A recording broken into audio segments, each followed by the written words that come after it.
The Palestinians have won a new status at the United Nations. Now, this is very important because it is a first step in the right direction. It is called non-member observer state. Now, it doesn't mean that they are a full state at the United Nations, but they do have some rights, including being able to use the International Criminal Court. That is part of what is freaking out Israel. Now, if they did not think that they committed war crimes, then they wouldn't have to worry about the International Criminal Court at all, would they? But that is apparently a great cause of concern for them if you listen to the reporting on the matter. So what was the vote? Well, the vote was resounding.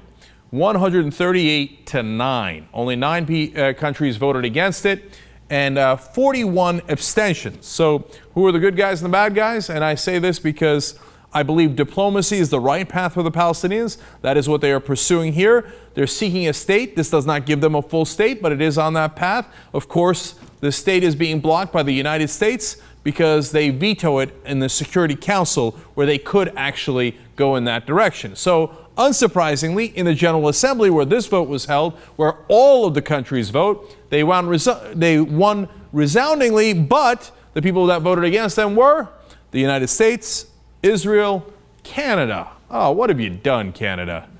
Czech Republic, and some Pacific Island states. Pacific Island states, you should also be embarrassed.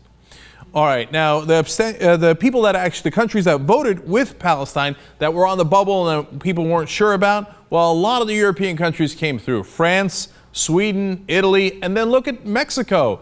And these are countries that are supposed to be within the sphere of influence of the United States.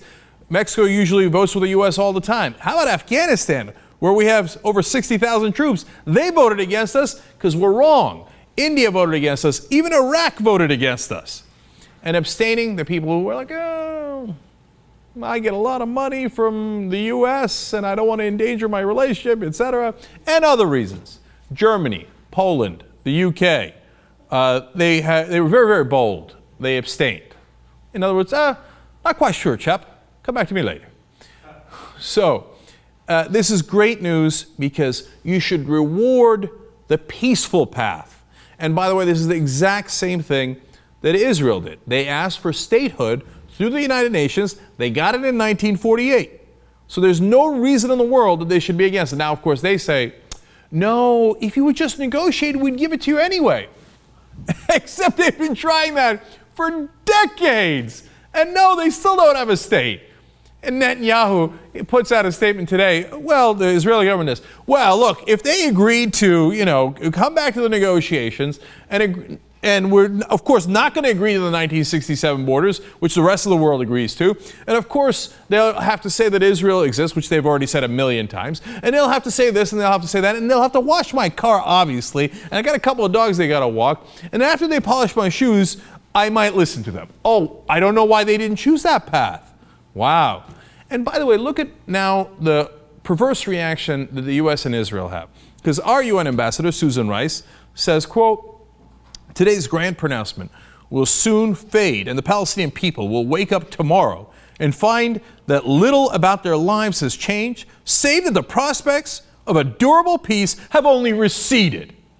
In other words, how dare you? Know your role. If we tell you you don't get a state, then you don't get a state. And I can't believe you actually had a vote with the countries that don't even matter. How dare you get beyond our authority? Well, because you haven't done anything for them. All these years, still no peace, still no Palestinian state, nothing but lip service. And by the way, this isn't just my opinion. As Israel says, oh, you should come to the table, with the other hand, they slap the Palestinians across the face by continuing to do settlements in the West Bank and in East Jerusalem and in other places. So as they do those, well, mainly those two places. So as they do those settlements, they say, what, us? Oh, of course, we'd love to have a peace deal, except we're occupying your land even more every single day.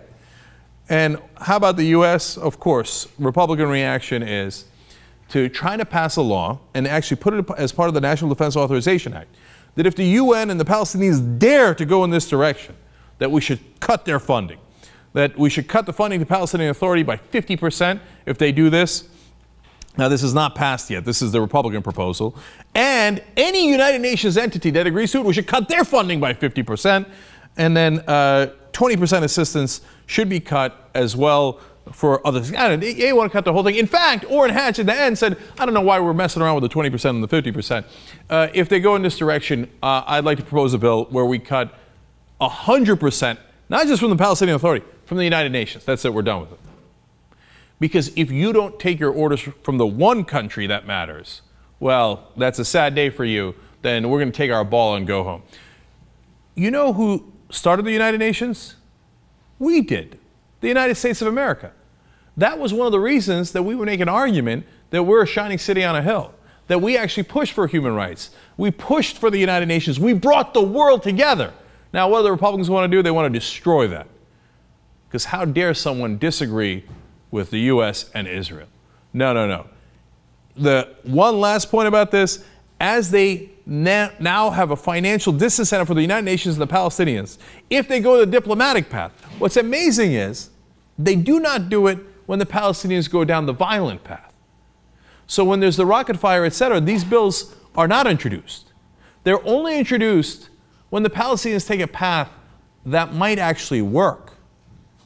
That's the real problem. And what kind of message does that send?